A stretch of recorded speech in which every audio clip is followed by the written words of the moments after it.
something. You see everybody put their hand in their pocket and like try to go on night mode or something like that. Do not disturb.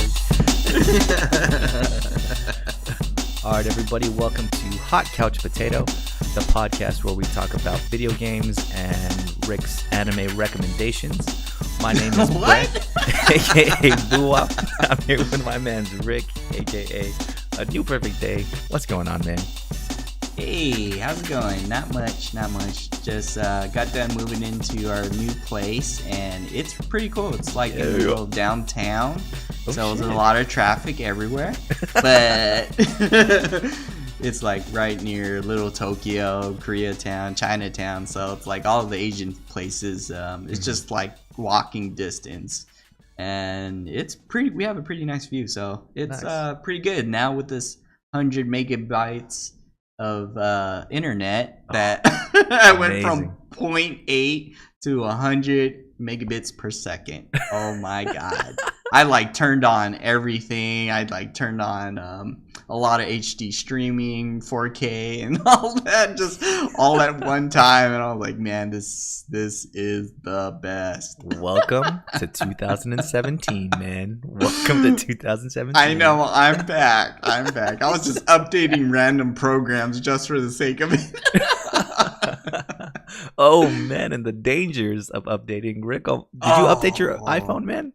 I did. Remember that fateful day? Mm-hmm. Oh my god. Yeah, I updated to the iOS 11, and I was like, okay, update everything. So I updated my phone thinking this is going to be pretty cool, but I was starting to experience a lot of trouble before updating, and I was experiencing some glitches and bugs after updating. And then that's where I was like asking Brent and Anthony, and I was like, hey, did you guys update to the phone? And then I remember you guys were like, why did you do that? I was like, why? And yeah, so like, there's so many bugs. Yeah, man. So our experience with it, we play Destiny kind of on a nightly basis with the same group of people.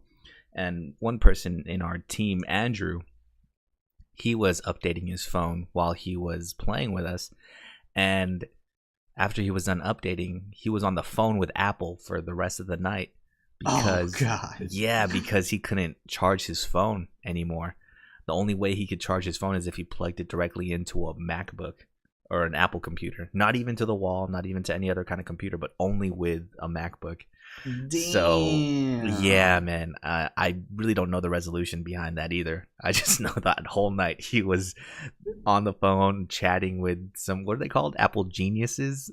Yeah. And smart assholes. More and more frustrated, and I think what they ended up doing is just rolling his phone back. So even they were saying, yeah, we there's nothing we could do about this, dude. We're just gonna be getting you back your phone without the new iOS, man. So that's crazy. Yeah, like one of the bugs I had was with Wi-Fi. So my Wi-Fi is split between the 5 gigahertz and 2.4 gigahertz for the different networks. But anyways, like every time my iPhone was connected to the 5 gigahertz, all of the internet just randomly just starts slowing down. No matter what. Yeah, it was so crazy. So I took it off of the 5 gigahertz and went on to the 2.4, and then everything just started working normal. I was like, that is really peculiar, That's I was like, crazy, golly. So now I'm just like, oh man, I shouldn't have updated. That's so scary, man, what they could do just by updating the firmware in our phones, right? They could potentially make your phone an EMP. Just knock out the power on your block whenever they want to. Yep. The one glitch I heard about the Wi-Fi is even though you'll turn it off, you swipe up and then you get that quick menu where you can turn on and off Bluetooth and Wi-Fi. Yeah. I heard on iOS 11, even if you swipe up and turn those off, they're actually still on in the background, so it's still draining your battery as well. So I don't know if they fixed that. This might be the worst rollout for an update I think Apple's ever had. And I updated it. I know, man. I think the only worst thing is when those Galaxy phones were exploding. Can you believe how crazy that was, man? Exploding. By the way, I was reading an article like they said that the new iPhone 8s, what their battery does is they expand the phone, and then Apple's like, "Don't worry about that. Don't worry about that." What? Yeah. How? Because it gets so hot, or I don't know. I guess the charge, and then I don't know. I'm not, but yeah, no expert. But yeah, they said it expands, but don't worry about it. And I'm like, geez, are we gonna get like an iPhone Plus Plus? Your iPhone just keep expanding. 8. Yeah. Take your iPhone out your pocket. Damn, this thing is a lot bigger than I thought it was, man. Yeah, I got an iPad now. Jeez. It's like I'm never updating, dude. Oh man, but yeah, we're in the month of October. This year's just flying by. It's really, really scary, man. I remember when it was 2016. Now it's gonna be 2018. 2019. Just don't even consider 2018. But yeah, it's a crazy month for a couple reasons. Halloween's at the end of the month. Haunted houses are all over San Diego. Yeah. Which I'm just gonna disappear for the rest of the month because I don't really do that kind of stuff. Hate scary movies. But in video games, this is a huge month. Huge month. There's a lot of releases coming out that would have dominated had they come out on their own month. For example, Assassin's Creed Origins is coming out in October, which normally if it came out any other month, it'd probably take the world by storm. It would sell out the rockers 1 million copies first day. But after we go over this lineup, you'll realize, what the hell were you thinking, Ubisoft? No one's gonna buy this game. Yeah. So we'll start at the beginning. October 3rd, which is already passed. Dragon's Dogma Dark Arisen released for Xbox One and PS4. So I guess this is Dragon's Dogma that got re-released for PS3, and they're releasing it for PS4 now. So there's going to be a bunch of graphical upgrades. All the DLC I think is going to be included. You played that game, right, Rick? No, I heard a lot of people were trying to get me to play that game, but you said it was going to be a remake, or is it going to be like an upgrade? No, it's just an upgrade kind of thing. So there's graphical updates. It looks a lot better. I think it'll run smoother and things like that on the PS4, because this is essentially the PS3 version or PS2 version. They just added all the DLC onto it, so it's all in one package. Ah, I see. So, but I know in that one, it's a little bit similar to Souls, isn't it? Or Souls/Monster Hunter, where you team up and fight big-ass monsters? It was supposed to be for co-op where you'd be able to do that stuff, but then they turned it into a single-player game. Okay. Yeah. But it's like a hack and slash, but it's at a very fast pace. Okay. And it's in the medieval time, but you have your companions with you that were supposed to be other players, but now they're just NPCs that follow you. But yeah, I heard the game still got pretty good reviews and good scores, so I'm definitely gonna have to check that out, especially on the PS4, and maybe I'll buy it on PC. I think I have it on PC. I don't remember. Oh, okay. Yeah. Nice. Yeah, man, definitely. Me too. I think I've always heard its name synonymous with Souls and Monster Hunter, so I'll definitely give the trailers a look and see what the reviews say about it. Also on October 3rd, Forza Motorsport 7 dropped on Xbox One and PC. Huge racing game. Every year at E3, they bring out a brand new car and say, "Hey guys, look at this cool car, Forza, by the way." You know what I mean? So yeah, who drives that car? I know, it's like the 2019 Ferrari Santorinino or some shit like that. And they just released just a car that no one else would buy who plays video games, but they got to release it at the same time as Forza. So Xbox One, flagship title for them for sure. And of course, any game you could play on Xbox One, you could play on the PC. A game that's getting released on a new console, Stardew Valley, comes out on the Switch. It actually came out on the Switch October 5th. So I know that was a big deal. Yeah, that's one you of gotta Rick's, play that game. Yeah, that's one of Rick's top games. So what makes that game so good, man? Just because it's a Harvest Moon ripoff, or what? Yeah, pretty much. It's like a 2-bit. Originally I was very against playing this game, but my nephew was like really wanting me to play it, so I decided to check it out, and it has that fun aspect from Harvest Moon, where you're like harvesting crops and stuff like that. But yeah, the goal is to fix up the town by selling and going through all seasons and just making everybody's lives better. And all I did was like just fish. I did. But it's charming at the same time, right? Like the graphics are very throwback and nostalgic. It's got the sprites and all that, the 2D pixel sprites. Mario and Luigi Superstar Saga. Did you ever play this on the Game Boy Advance, man? No, I didn't. It's the only Super Mario RPG I ever played. I never played Paper Mario or any of the ones on Super Nintendo, and it's my favorite one. It's getting re-released on 3DS. So that's gonna be good, man. The graphics. Mario and Luigi Superstars. Yeah, Superstars Saga. And it's funny because in this one, not to spoil too much, but there's an enemy that's more evil than Bowser in this one. At one point, Bowser helps you out in this story. It's amazing, dude. Yeah, dude, it's great. This game is great. Middle Earth Shadow of War comes out October 10th. That's highly anticipated. I know Middle Earth, the first one. What was the first one? Shadow of Mordor? That one was huge.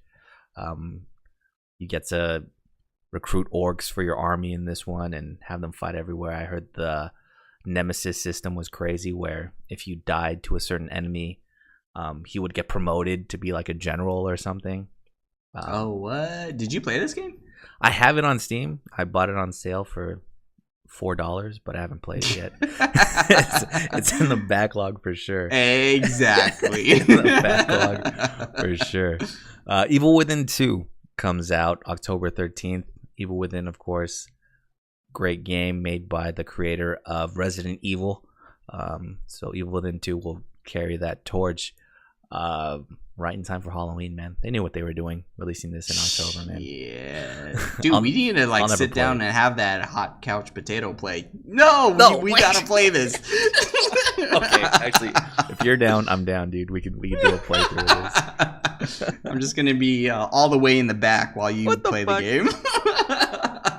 Well, funnily enough, I do have the first one that I've never played, just because it was so trash. There was black bars on the top and bottom that I don't think you get rid of. Maybe they patched it, but yeah. And I remember talking to someone and they said the creator's mindset when he made this game was whenever you run into an enemy for the first time, it's gonna kill you because you can't anticipate what he's gonna do. You know, it's only after running into the enemy multiple times and dying to him multiple times that you get to adapt and learn his tendencies, and that's how you survive.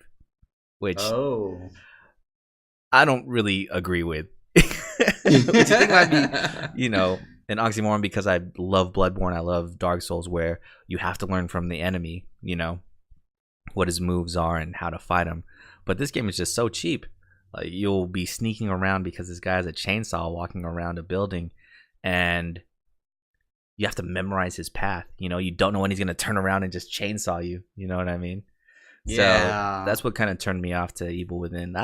Maybe I should give it another chance. I think I was more scared than anything, so that's why I dropped it. October 17th, Gran Turismo Sport is finally coming out. I think this game was supposed to come out 2 years ago. And it's finally... I thought this game was supposed to come out 5 years ago. Yeah. Like, didn't they talk about it? So many trailers, and there's like the pre-game of the pre-game of releasing the game.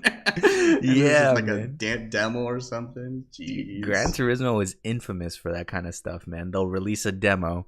I think right when PlayStation 3 came out, they released a demo. And they were like, yeah, man, Gran Turismo's coming out soon, but here, play this real quick while we finish it. And I don't think that Gran Turismo came out until near the end of the PlayStation 3's life cycle. So I don't know what the hell they're doing over there, but they definitely take their time. And what a time to release it, too. Right off the heels, maybe 2 weeks after Forza Motorsport gets released. They're going to drop Gran Turismo Sport. So they know what they're doing, man. Hopefully it lives up to the hype. I know a lot of that has just a cult following. So hopefully all those fans are pleased by what they put out. South Park, The Fractured But Whole, is coming out October 17th as well. That one got delayed by a year, I think, too. That was supposed to come out last year. Yeah, that was supposed to come out last year. That was a big thing at E3 2016, I think, for Ubisoft. So when they said they were going to delay it, there was crazy drama about. But I think if you buy that game, you get the first one for free. So might be Wow. worth checking out. Yeah. Is it going to be on Steam? Yes. Yes, it has because I think the first one is definitely on Steam. Yeah. So, yeah, you could play it on there. I mean, the writing in South Park is just great. It's so troll, but there's always hidden meanings behind everything they do. So if you can delve a little bit deeper in the troll, then you'll see there's like really some things to be listened to in the story.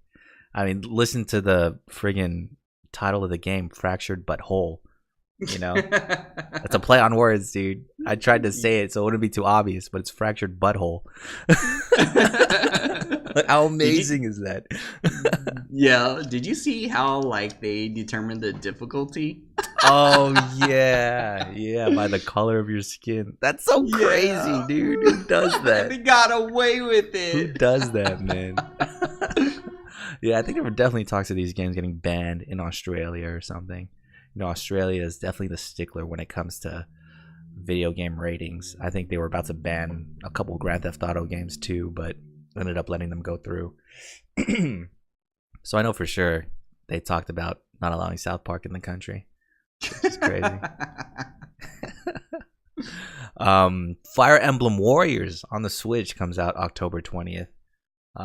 That's going to be a crazy game. I think it's going to be like Dynasty Warriors, but with Fire Emblem characters. So they're changing it not from like tactics kind of game. It's going to be like hack and slash. I believe so. So from so far of what I've seen, and then they're just getting your favorite characters from every Fire Emblems game and throwing them into one. I think they're combining all the universes or something like that they mentioned. Jeez. So yeah, that one's going to be huge. Destiny 2 on PC drops October 24th. Shit. And I think I have to buy it just based off of principle, man. I mean, I know I spent all this time on Destiny on PS4, but there's times when I'm thinking to myself, this would be so much better on PC. You know, especially in the raid. At certain points, everybody uses their abilities to kill all the ads really fast, you know? And because there's so many particle effects, there's a pulse grenade, there's an arrow, there's a fireball in one corner, the FPS just drops super noticeably, right? Yeah. So I'm seeing there being no problem on PC with any of that. So I just can't wait. Are you thinking about picking it up on PC, man? Yeah, I really want to because I was blown away by the demo when they released it for PC. Mhm. But I just want to. I hope they transfer all of our characters, or at least they make a mirror copy of it, so that way we can have our current stuff. I don't want to have to build from scratch, building it all over again. But maybe that might be the case. Do you know anybody else that's going to be picking that up on PC? No, not positive. Maybe Anthony. I know he's got a new GPU. Maybe Danny. Dustin. Maybe, I don't know. He bought it for PS4, and I know he was trying to hold out. So that really depends. But I think enough people will. I mean, I don't think it'll be like it is on PS4, where no matter what time you log in, there's maybe 10 or 15 different people you could play with. But I'm still willing to do it just to, even if I just play multiplayer. I mean, I think last time we talked about sometimes you just log into Destiny and ride your Sparrow. You don't even do anything, right? Just to be in the world. Yep. So, I mean, I'll have fun doing that, just shooting random aliens here and there, not playing PvP at all because I'll just get my ass kicked. So I think that one's a purchase for sure. Also on October 24th, a game called Hidden Agenda is dropping on the PS4. The reason I bring this up is it's because it's made by the same people that made oh man, what game was that? Now that I'm forgetting. It's the scary game on PS4. Slenderman. No. PT. No, the one where you have to make choices with the kids on the mountain. Oh god. Until Dawn. Oh, Until Dawn. Yeah. Yeah, so it's made by the people that made Until Dawn. But this time, the choices you make are based on multiple people. So have you ever played a Jackbox TV game? No. What is that? So it's like a multiplayer game, like a quiz show, where you play it on the PlayStation, but everybody gets a code to put onto their phones into Oh, so they have to go to a website like jackboxtv.com, and then the PlayStation game will give them a code to enter on that website, and it'll log them into the actual game that's going on your PlayStation. So it'll ask a question like, what's 2 plus 2? And everybody has to put the answer in on their phone, and then it'll pop up on the PlayStation, their answers and all that, essentially. There's different games on there. I think there's one where you have to disarm a bomb, and everybody gets a different set of instructions on their phone, and it's up to one person. And then on one person's phone, there's the wires. So they have to ask everybody questions like, okay, what do I do here? What do I do here? And everybody reads their own like steps on how to disarm the bomb, that sounds pretty cool. Yeah, it's a fun party game. Super fun party game. With Hidden Agenda, what's going to go on is everybody's going to log in with that code similar to Jackbox TV. But this time they're going to be the ones that are going to be making the choices on whether you go left or you go right, whether you save one person or another person. So I think that's going to be a fun party game as well. I think it'll be great. Because I would never play Until Dawn by myself. I think I'd play it with all you guys and then just say, oh, okay, guys, what are we going to do? Are we going to shoot this monster or just keep it moving? I need to save the bullet, So I think that's a great thing. I think one thing they did is for sure they watched how people played this game on Twitch and realized, oh, hey, this could be a great party game, Yeah. So shout outs to them for doing that. Also on October 24th, Road Rage is getting released. The only reason I bring this up is because I think it's the spiritual successor to Road Rash, which was a motorcycle racing game where you can hit the people you're racing with chains and pipes and stuff. And I played. What? I played. System was this on? I think it was on Sega. Dang. Either Sega or the original PlayStation. No, it was on the original PlayStation for sure. Because I remember, I think the whole time you were playing the story mode, you were just trying to impress this girl. And then if you lose too many races, she like kisses the winner and like kicks you in the nuts or something, dude. I forgot. And I just remember that movie playing so vividly. So that's the main reason I remember this game. That brings us to October 27th, which is just like the day of days when it comes to video games, man. That's the day Assassin's Creed Origins gets dropped, which is, I wish it was the biggest title that was dropping that day. But I don't think it is. I mean, I've been playing the Assassin's Creed games over and, they're fun. And just seeing how Assassin's Creed Origins is building on that, I think it'll be even more fun. How do you feel about it, man, with the different weapon types and how you can get legendaries and exotics basically in Assassin's Creed? Are you looking forward to this one? Not really. I remember seeing it at E3, and that was the time when Eric and I think Danny were going to check it out, but they changed like some of the mechanics and they implemented that whole stats and stuff like that. Mm-hmm. Yeah, I don't know. You don't think it'll be like an RPG, man, where you get to level up, and you don't think that'll make it fun? I think it was perfectly fine the way how it was going. It was just like you just go into combat, fighting stuff. But if they made it with like a MMO where you're meeting other assassins online, then sure, yeah, like definitely. If it's like Destiny where everybody's an assassin and you all go on the same missions together, but I don't think that would be the case. It's just having that whole RPG system. You have to grind things out when you just want to see. You're just playing the game basically for the story and stuff like that. Yeah, I see that. I think the only saving grace, for me at least for this game, is that it's set in ancient Egypt, and ancient Egypt mythology is crazy to me. They could do anything. Mummies, Sphinx people. They could put aliens building the pyramids and shit. It could be crazy, man, depending on where they take this. So if there's aliens in this game, it's going to be a 10 out of 10 for me. Because in all the other Assassin's Creed games, I guess, I don't know. Are they aliens? Or are they just, they look like humans? Or are they gods? I don't even remember. I think they're aliens that came and gave them the apple. I don't remember the whole story and stuff like that. Yeah, man. Either way, like I said, if there's aliens in Assassin's Creed Origins, if they show them building the pyramids. 10 out of 10 game for me, man. Also coming out on October 27th is Wolfenstein 2, the new Colossus. That game is going to be great too. I'm interested in seeing in the trailers at E3 they showed how one of the characters was tripping off of acid or something, and they're like little cartoon characters running around. So I'm interested to see how that gets implemented into the gameplay. But I know Wolfenstein, the most recent one that came out, the first one to this, got a lot of good reviews and a lot of praise. Have you heard anything about it?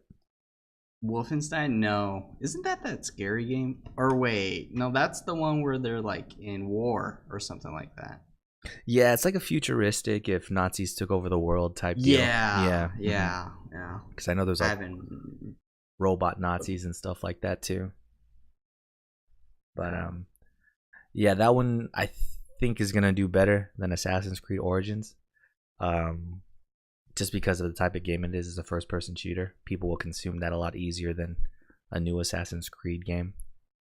Yeah, especially with Assassin's Creed. I think the fan base started dwindling after like number 4.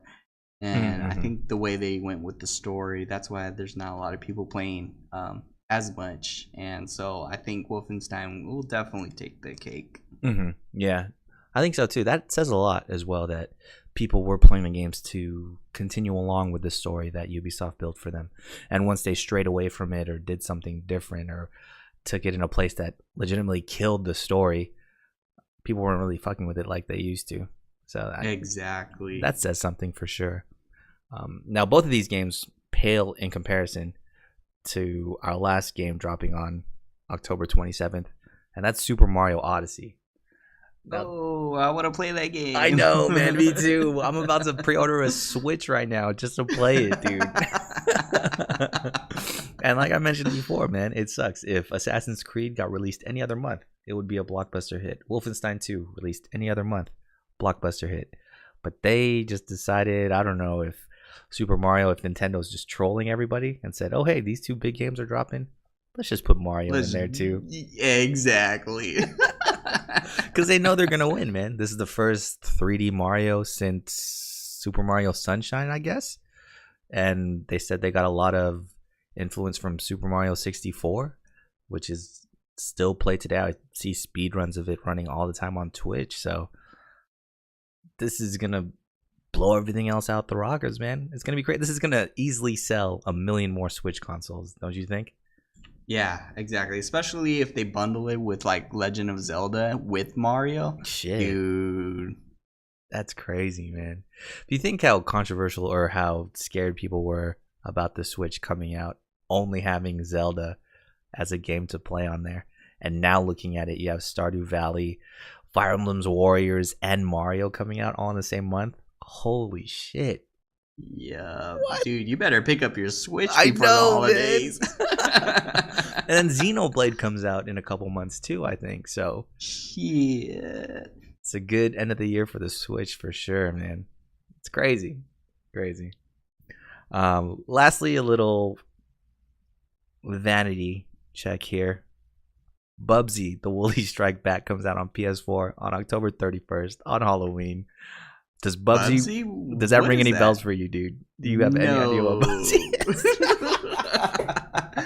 I'm gonna Google it right now. So this is a game that I played on Sega when I was a kid, and I want to say he's comparable to, who's he comparable to even? Maybe Sonic, maybe Mario. I don't know, but it's a platforming game. He's a cat. He's a cat that just, you know, you kill these Super Nintendo? No, it was on Sega back in the day.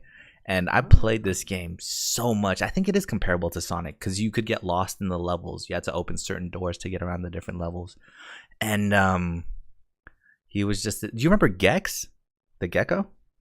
I remember the gecko one, yeah. Yeah, so he was kind of like Gex, where he had an attitude and he had these quirky one-liners that he would say throughout the game. But it was good times. It brings a lot of memories back. Just even seeing the name Bubsy and the fact that they're releasing a game is wild to me. I haven't seen anything about it. I just saw the name of it when I was doing research for what was coming out this month, and it caught my eye. So don't spoil anything if you're looking at it right now. I'm gonna look it up immediately after we're done talking about, or we're done with the podcast today. So those are all games we'll be playing in the near future. What have you been playing this week, man? Shoot, I haven't really been playing much other than Destiny, but I've been looking at the games that I really do want to play. Like I think I sent you that trailer for Lost Ark. Oh yeah. And dude, that game is currently in Korea, and it's sort of like a Diablo kind of feel game, but it's like Korean style. But the world reminds me of a little bit of Ragnarok mixed in with Diablo. You get to explore, do a lot of different things, like sail your own ship, chasing down like whales, or fighting demons in the crypts, or like exploring a lot of things and fields together. And that's what I really hope when that game comes out, that everybody else can hop on board, because that game is pretty sick. So if you're interested in looking for an MMO in the future, just keep an eye out for Lost Ark, and that game should be coming out maybe in a year or so. Oh God, don't tell me that, man. So is that an open world, or are there levels like Diablo?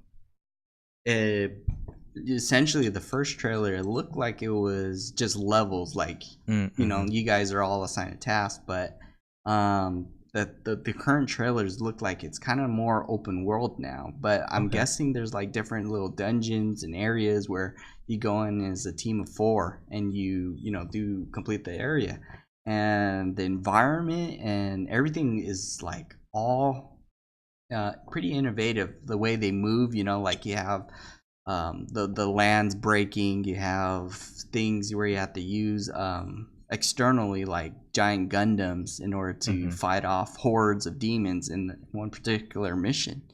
So yeah, that one actually looks pretty sick. That's cool, man. And I don't know. The only reason I'm not holding my breath for that game is because we first saw Blade and Soul. Oh yeah. Years ago, when we were still playing City of Heroes, is when we saw Blade and Soul, and it only dropped here in America maybe 2 or 3 years ago. That's like 10 years from when we first saw Blade and Soul to when we got to play it here in America. Oh my God, dude! And it didn't end up even being that cool, man. Yeah, I remember, dude. I was like super hyped for that game, but then when it released, I was like, oh God, this is like a chore now to log on. Wait in this 1,000-man line and hope to get in, man. Yeah, and then I don't know, just run around and do nothing. But yeah. How's it been on Destiny? Not bad. I just basically hop on, do a little bit of PvP. Oh my God, I thought I was pretty good at PvP, but turns out, everybody still uses the auto rifles and the scout rifles and all that. I tried using a hand cannon. I was like, nope, this is not gonna work. So I joined the crowd and just started owning with the auto rifle. And I remember there's this one particular thing where like we were dominating so badly, like everybody just stopped what they were doing. They didn't even shoot anymore, and they just started dancing. The score was like 5-50 or something like that. Oh no, dude. I was like, oh my God. That was the time when I felt like pretty badass. But after that, I was like getting my butt whooped. I'm like, man, people are like pretty good, and they just like when you turn the corner, people like jump over the corner. So basically you think they're going to be coming around from the corner, but they're really in the air shooting down at you. So they're getting pretty crazy. Yeah, that's what I've seen. The new strategy is people will blink into the air, so you lose track of them, but they still know where you're at because you're just standing still, right? And then they'll shoot you. Yeah, it's getting wild. People are finding the new ways of killing people easily in that game. In Destiny 2, last week we were talking about the faction event where everybody got to pick their own faction, New Monarchy, Dead Orbit, and Future War Cult, and they got to earn rep for them, and whoever would win at the end of the week would get their own special gun, whichever faction won. By the way, I joined your faction. Yeah. And I was for sure thinking, oh man, Future War Cult has the best guns. They're going to win. Easy peasy, right? The prize for winning was a pulse rifle with Firefly, which, if that means anything to you, it's a great gun. Yep. Turns out they didn't win. The Dead Orbit took it. And the gun they had to win, if they won the whole thing, was so trash. I bought it and dismantled it right away. But I guess that goes to show you, man, that the color of your shader will dominate everything. I guess everybody just likes black. Exactly, man. Everybody wants to be a space goth, dude. Nobody cares about good guns or Firefly on their guns or anything like that. They just care about being all black. But yeah, man, I'm still playing Destiny 2 on a nightly basis. Just jump on and do a couple of events here and there. I find myself not even really taking it seriously anymore. I mean, I've raided a couple times this week. It's becoming super easy now. I think I've reached the level cap at 305, so there really isn't anything too much for me to do on Destiny anymore. But the fact that I can jump on there and talk to my friends and all be in a lobby and we're just shooting the shit together, I think makes it worth it. You know, a while ago we talked about the community in gaming making it worth it, and that's what's making Destiny still worth it right now. I mean, there's nothing really to do in the game, but the fact that you could talk to all your friends on there while you're playing is good times. Another game I've been playing, so random, is because I was getting bored of Destiny, but I stayed in the party where all of our friends were talking. I just jumped onto Bloodborne real quick.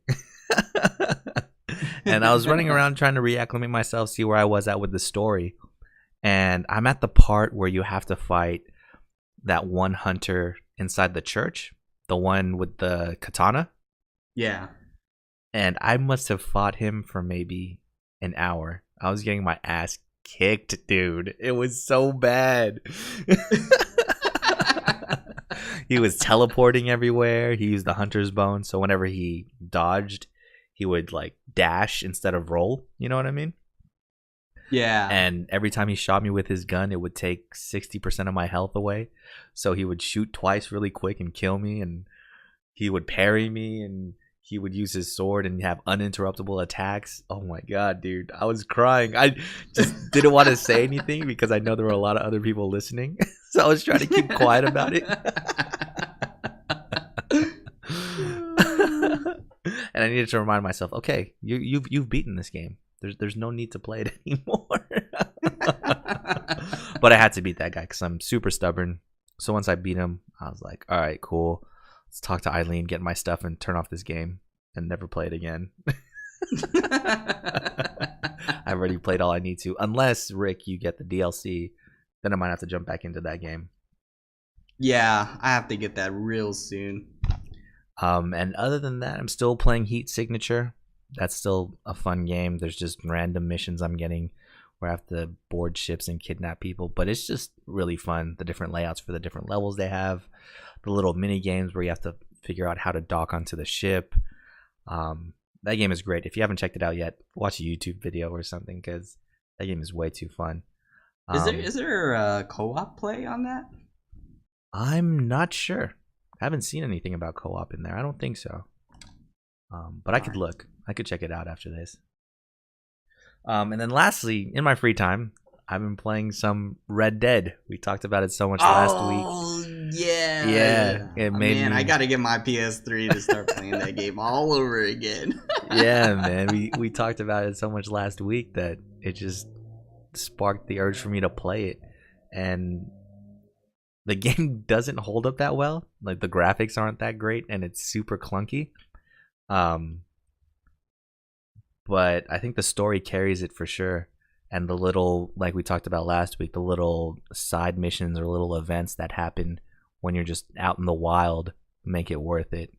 I loaded up my save file, and spoiler alert for Red Dead, John Marston was still alive. So I was basically, I'm on the part before the last mission where, you know, the cops come around and the army comes around and tries to kill John. I just didn't want to let him go, dude. I don't want him to die, so I haven't done You that don't mission. want to play as Jack. Fuck no, fuck Jack. So I still have my save file where I'm John, and I was like, you know what? I feel like going to Mexico. So I rode my horse all the way to Mexico, dude. But along the way, of course, there's people that try to ambush you. There's this guy who's digging for buried treasure that needs your help. There's a fortress that needs to be taken over. A lot of stuff happened on my way to Mexico. And what would have been maybe a 10 or 15 minute horse ride to Mexico ended up taking me 2 hours to get to where I wanted to go. Because there's so much random stuff that happens, you know? I was just riding along and this guy's getting chased by wolves. So I get off my horse and kill the wolves. He gives me a couple bucks. He's like, thanks, man. I'm like, okay, cool. I just hog tie him and leave him in the middle of the desert. Dude, do you still get ambushed by those, what was it, little cheetahs or leopards or I forgot? Cougars. The mountain lions, yes. Yeah, dude. It's horrible because they run faster than your horse and you hear the growl or you hear the growl they do, and it's just so nerve-wracking. I don't know where he's coming from because it's so bootleg. One swipe from this thing will kill your horse, and then you're screwed, man. Yeah, I think I remember, like, every time I would hear the growl, like, I instantly go into Deadeye mode and just, like, do a 360 or something.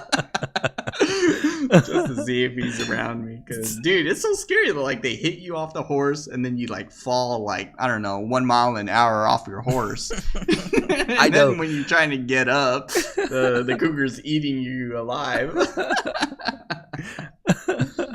Yeah, that is too true, man. What else? I ran into this guy that asked me to help him save his wife. That's what I was gonna say. I forgot about Deadeye. So I have to go help this guy save his wife. Turns out these bandits have her sitting on a horse with a noose around her neck, hanging by a tree. And of course, when we get there, they hit the horse. So the horse leaves and she's starting to hang. And I'm like, oh God, I remember I have to shoot the rope, right? Yeah. So I'm aiming for the rope while I'm getting shot by 3 other dudes. I ended up shooting her in the head because of auto aim. But I go through and kill the rest of the guys, and then the guy like goes to his wife and starts crying and stuff. And I go, "Oh, sorry, man. She must have got caught up in the crossfire there." I just hog tie him and leave. I think you're a real bandit, my dude, friend. Red Dead is great, man. Red Dead is so great, dude. I just hope for the next one that they implement that whole train robbery kind of system, or at least protect it. You know, you see the train coming, and then you see like a bunch of bandits riding alongside it, and you have to go stop them, or maybe join them. That'd be pretty cool.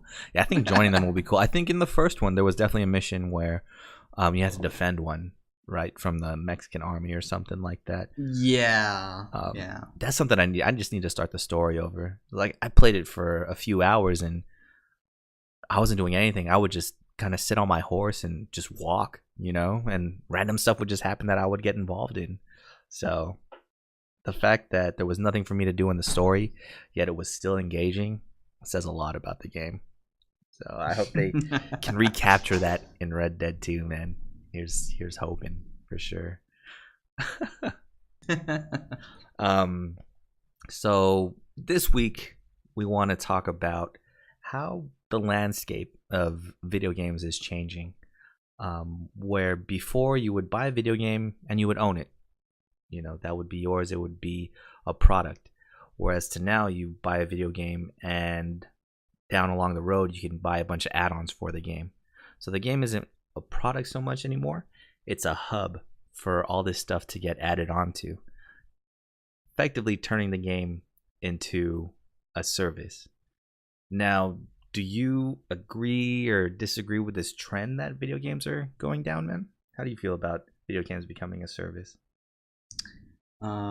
Originally, I remember when games were just solo and you would also just buy the game and you have the full game, and every time you would get like DLC or add-on content, it would be either amplifying the game story or continuing off of of what you left off. But now these days they took over, taking advantage of it. Like, oh yeah, people are gonna buy the game and then they're gonna buy the DLC or whatever add-on services. So they start charging their consumers and stuff like that. So I don't know. Originally I was for it, but then now since things are changing, I'm kind of against it now. From the way they're going with things, like it would sell you incomplete games or stuff like that, and then in order to finish the game, you gotta buy the DLC, which they usually come as a pre-order. Like you have to spend an extra $20, $30 in order to get the full game. So. Yeah, I hear what you're saying too, and I agree with you wholeheartedly. Whereas DLC, when it first came out, was in addition to the story, it gave a lot more depth into the game. Shout outs to Rockstar for when they did Grand Theft Auto 4, they came out with The Lost and Damned and The Ballad of Gay Tony, which were two, I think, could have been their own games, essentially, where you followed around the Lost Motorcycle Gang and you followed around, oh man, I forgot his name. Forgot who the main character in Nico Bellic. No, the Ballad of Gay Tony. I forgot. But anyways, you're this bodyguard for a club owner, and you go through their adventure, and it's all intertwined with Nico Bellic's story. Just gives the world a lot more depth. Same thing with Red Dead. The Undead Nightmare was a little side story that implemented zombies, but could have been sold as its own game, without even introducing John Marston in the original Red Dead. So that's where I think DLC is worth it for sure, and add-ons are worth it for sure. And even with Destiny 1, I think I can agree with what they're doing there, right? Right now, if you pay for stuff, it's cosmetic. Everything that you would pay for in Destiny 2 doesn't give you an advantage in the game, right? It's a skin for a gun. It's a dance that you can get. By the way, there's some stupid dances in Destiny 2. I don't know if you've seen all of them, but there's one dance this week that's just ridiculous. And I mentioned it's ridiculous once, and all of a sudden everybody bought it just to annoy me. There's this part in the raid where you have to stealth, and we're stealthing around corners and stuff, and I'm like, okay guys, let's wait here, let's wait for the enemy to pass, and everybody just starts doing the dance behind me. It's it's fucking horrible, dude. I hate it so much. But yeah, everything that you can pay for in Destiny 2 is cosmetic. And then even in Destiny 1, if you had paid for a DLC or anything on there, it was cosmetic stuff, or you got a whole new expansion like the Taken King or Rise of Iron, where there was brand new content to play. Whether that content was worth it is a conversation for another day, but at least there was new content there to play, right? Like a new raid, for example. I think where we run into trouble is where you pay for things and it gives you an advantage in the game. Do you have any experience with that? Have you had to pay for stronger weapons or pay for more lives in any games that you've played? I have not. Actually I probably have, but I just don't remember. But I remember Eric was mentioning to play one of the games that just came out. It was called Fortnite or something like that. So it's like pub. I forgot what pub stands for. It's like player unknown battlegrounds. Yeah, stuff like that. So basically he was like saying it's a good game, it's free and all that, but it comes at a cost. There's like different tiers you have to pay for, like $20, $40, $80 and stuff like that. And I was like, this sounds like a pay to win kind of game. And that's where it gets so tricky. It's just like you offer this free game, but then in order to be good, you have to be paying for the extra stuff or paying for the extra additional story to continue the story and stuff like that. So I'm really against that kind of that pay to win model. Yeah, and I think we mentioned before where it's okay to pay for extra content, DLC and things like that.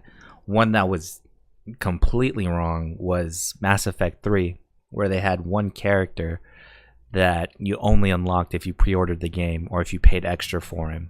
You know, he has dialogue in every instance in that game, meaning he was meant to originally be in that game. They just locked him behind a $5 paywall. You know what I mean? Oh. And that's mostly what these DLCs and paid content feel like, that you're getting an incomplete game, right? You've paid for Mass Effect. Why do you have to pay to unlock an extra character that's necessary to the story anyways, right? Yeah. Doesn't make any sense. You're buying half a game at that point. I think the worst ones, or the craziest ones to me, I'm not really big in the culture, but the EA games like FIFA and NBA and everything like that, where you get to make your own team, you know, by buying cards and buying players essentially and putting them on your dream soccer team or dream basketball team. It's really a lottery, and you're buying a chance to get good players. That's the pay to win model in itself right there. That's crazy. That's where FIFA randomly. Oh. Yeah, that's where FIFA itself is just a hub, and to have any fun in it, you have to pay more into it to get these good players to make your team worth it. Sure, there's ways you can grind for the players without paying, but you'll be playing FIFA 18 until FIFA 21 comes out if you want to get as good as some people that are paying for it go, you know? And on top of that, there's consumable items too, where if you play a certain player a number of games, he's going to get tired. So you have to buy him a massage, or you have to get him a trainer to help him out so that he can play more games for you, which sucks. Because that means to be that much more competitive in the game, you have to pay that much more money, you know? Yeah. And I know there's a lot of YouTube videos out there with people buying $500 worth of player packs or things like that. And to think that the normal person seeing this is thinking, man, I got to be like that. I got to drop that much money just to be competitive in this game too. It's kind of crazy, man. Because you know they're paying it too. Because EA hasn't changed that business model at all. They're still going with it. They've been doing it for 2 or 3 years now, and it's still popping. So you gotta know they're making a killing out of these little microtransactions they're doing.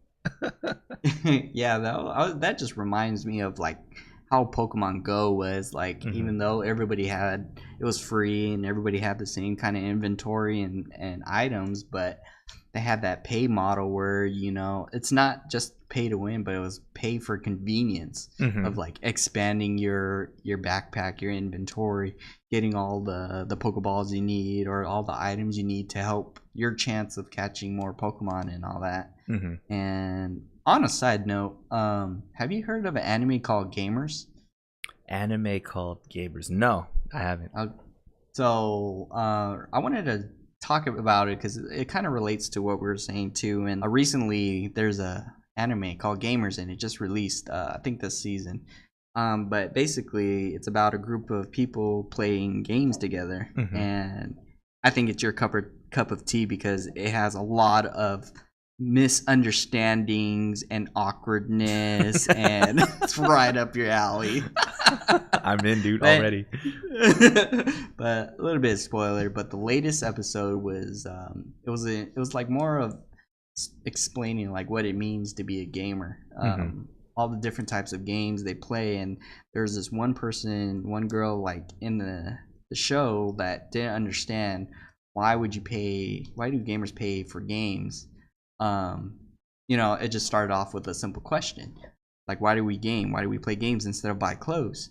And so the gamers started explaining to the girl like, oh yeah, we buy games because, you know, it's recreational and stuff like that. And then she starts asking like more simplistic questions like, why would you buy a game that's not finished? And then, you know, they was like, oh yeah, it's because we buy incomplete games and then we buy the DLCs to enhance the games and stuff like that. And you know, it was like going a little bit more in depth of like, why do we play it? And then they started explaining like, oh yeah, we buy DLCs for like different costumes for the player and different accessories to help enhance the game. And and stuff like that. So Mm-hmm. it's just explaining a little bit of like, yeah, we gamers definitely, we usually either would buy an incomplete game or buy a game and then buy a DLC to enhance our stories. And it just came down to when we play games, it's not just because we play games and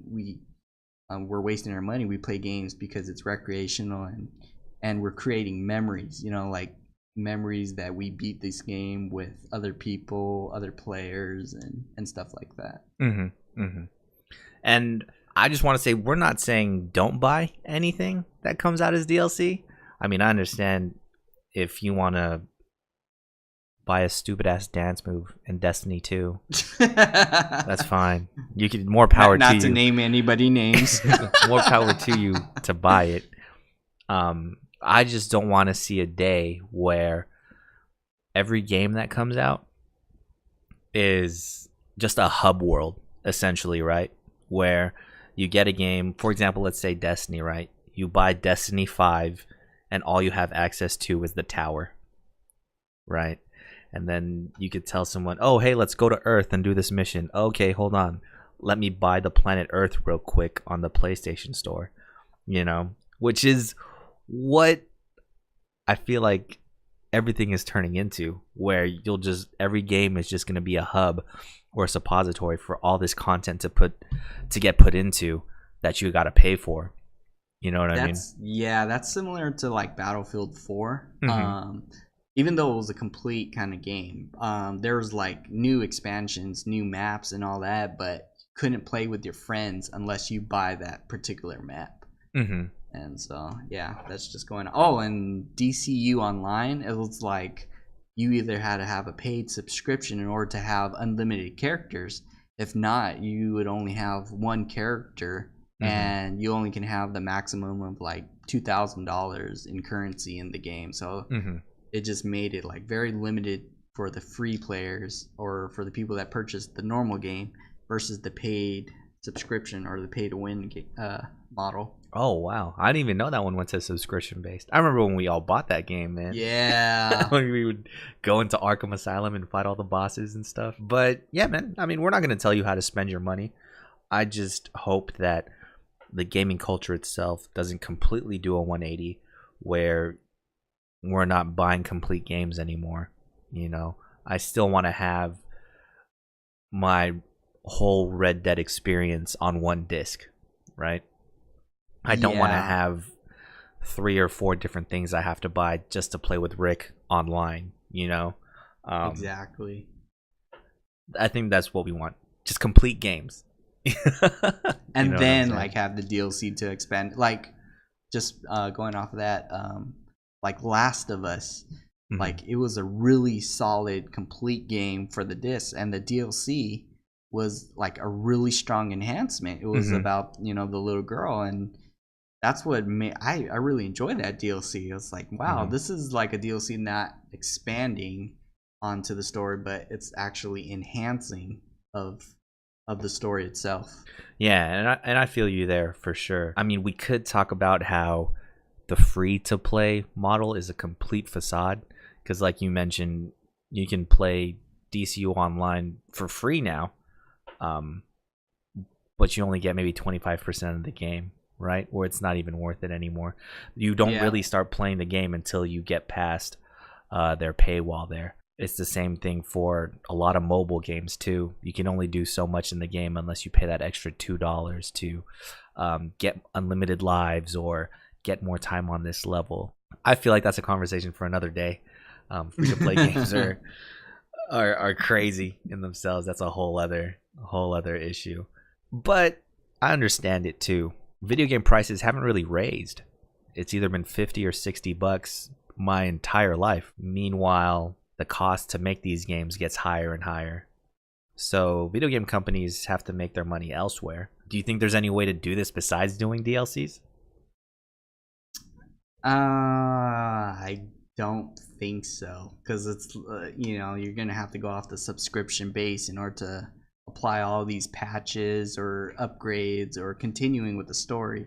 Basically they're supposed to just release a game and that's it. You're done. You're done with the game itself. But these companies are now just they're focusing on a single game versus multiple. Like let's release a game and then let's work on another game. It's more like let's release a game and continue working on the same game, and that's how we're going to generate more money. It's by creating a fan base and just seeing how long they can last with the additional upgrades and stuff like that.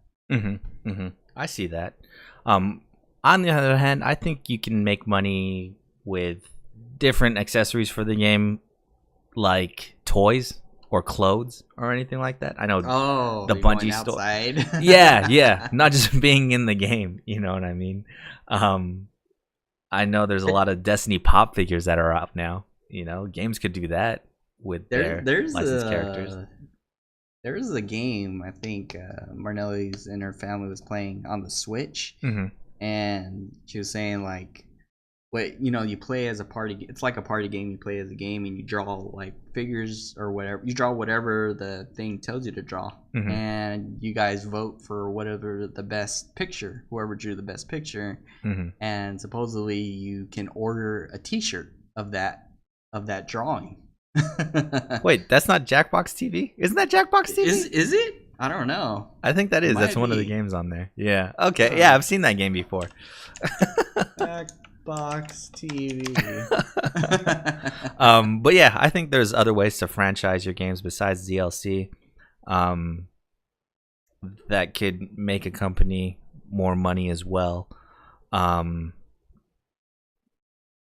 But yeah, dude. I think that's the main thing is these games get more and more expensive to make, and I guess the video games as a product business model doesn't carry a company anymore, and they have to do these DLCs. So it kind of did a little glimpse in how I don't want the future of gaming to go. I don't want us to buy, like I said, Destiny 5 and have to unlock every planet we want to play in. I think that is the case because like if you have the Destiny 1, you buy the expansion and you're like, oh, now we can play Crota on this planet kind of thing. No, dude. I will never game again if that shit happens, man. For real. You want to play on Jupiter? Oh yeah, $20. Oh no, dude. I'm gonna play when the definitive Destiny 5 edition comes out, man. When all the DLCs I could just buy on one disc, Yeah. Because that's the even worse part of it, right? Let's say you buy all this stuff at launch. You buy Destiny, you buy The Taken King, you buy Rise of Iron as it's coming out. That's easily $150 that you spend on Destiny on itself. Let's say you tell one of your friends how much of a great time you've been having, once you're nearly done playing the game and like, okay, I'll pick it up too.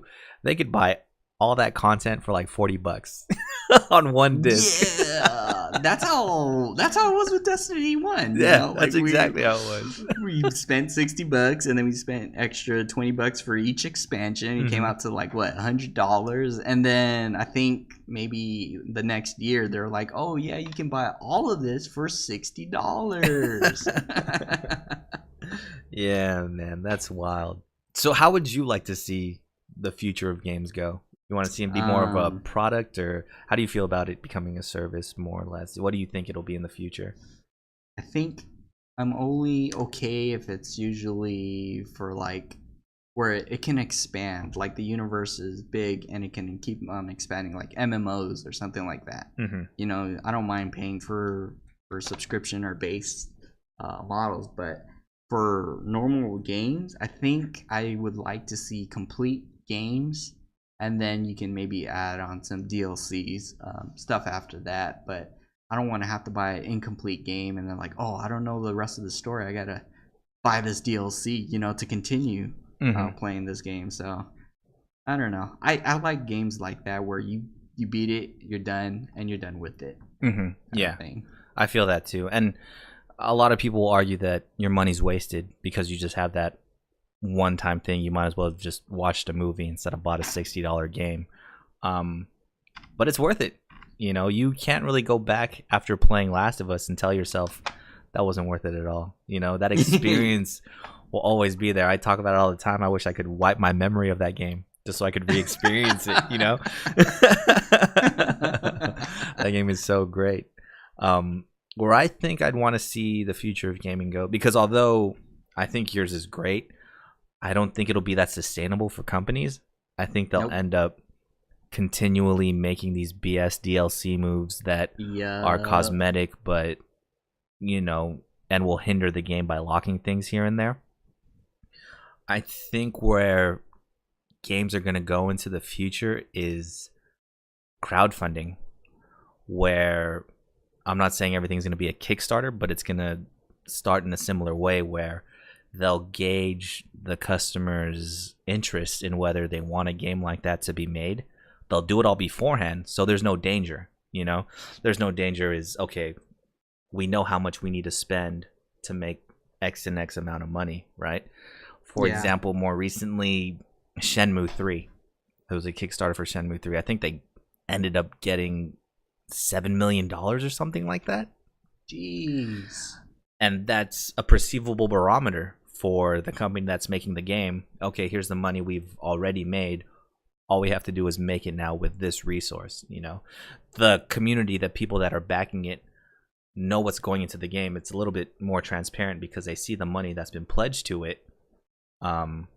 So they know more or less what to expect. If people pitch in $1,000 to that game, they know it's going to be shitty. But the fact that they know they can put a number to the value of this game, what it means to the players, I think it makes the development process that much easier. People know what to expect, what they're buying now, since there is a number attached to that now. I think that'll be the way to go for sure. That way, people have a clear estimate or clear number of what resources they can and cannot put into a game. The amount of supporters they have is already there, set in stone. So it'll be revolutionary for sure. I think that would weed out a lot of these BS companies that just put out crap. But have you been on Kickstarter recently?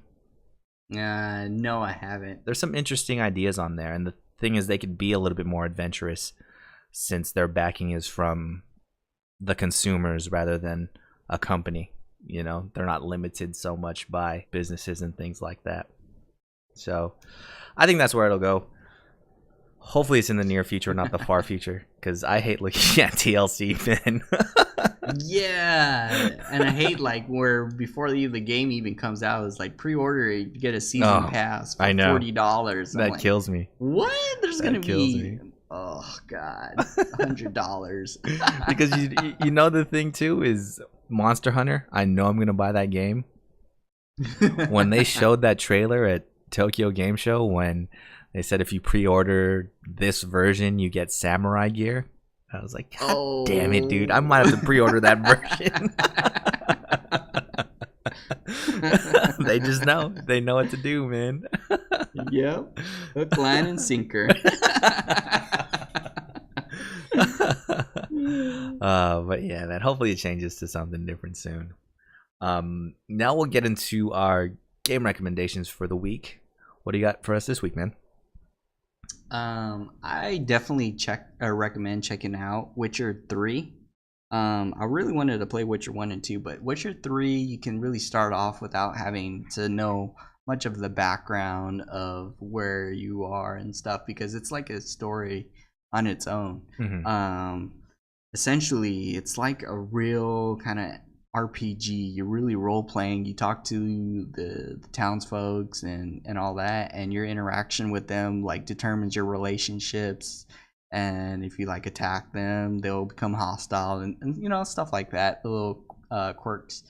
And the game is very vast. There's a lot of things to do. Sometimes you get so sidetracked that you forget what is the main story. So you have to wait for the loading screen to remind you oh yeah, you got to do this. And I'm like, oh yeah, totally. That was the first mission. I'm still trying to go into a different map. But yeah, it's just the world is huge. There's a lot of different dialogue. The NPCs really build the whole environment. If it was just go here, go there without the NPCs, I think the world wouldn't feel vast. But in that game, everybody feels like a real person, a real like we need help, I'm a peasant, stuff like that really enhanced the game.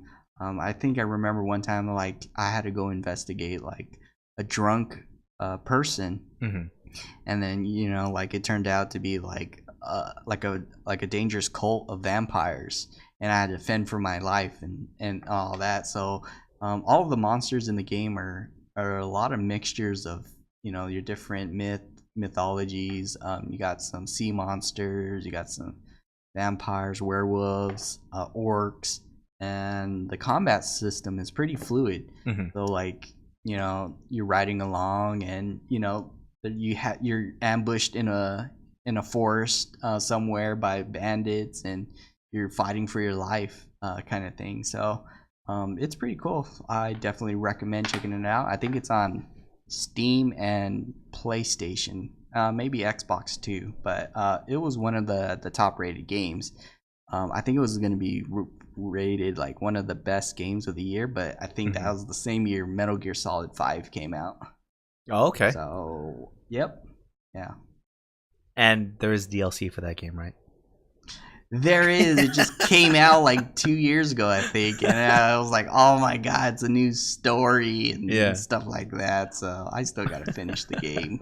I'm near the end. Game I'll recommend this week, mentioned it last week, is Hotline Miami. It's a top-down 2D shooter where you aim with one joystick and shoot with the other. It's good times. It's very similar to Heat Signature, if you've checked that out from last week. It's hard, man. You die in one shot, and you have limited ammo. It's hard. You have to get your guns and your weapons from other people. You don't really start out with anything. You get different power-ups depending on what mask you wear. You can kill people with one punch, or you start off with a machine gun if you unlock certain masks. There's boss fights in it, which is crazy. I remember the last boss fight, I would really just walk into a door and die every single time. You die by the door? No, so spoiler alert, it's this guy sitting at a desk with two dogs, and then he has this girl bodyguard that has a katana. So when you immediately walk in the door, the girl runs up to you and slashes, and you die.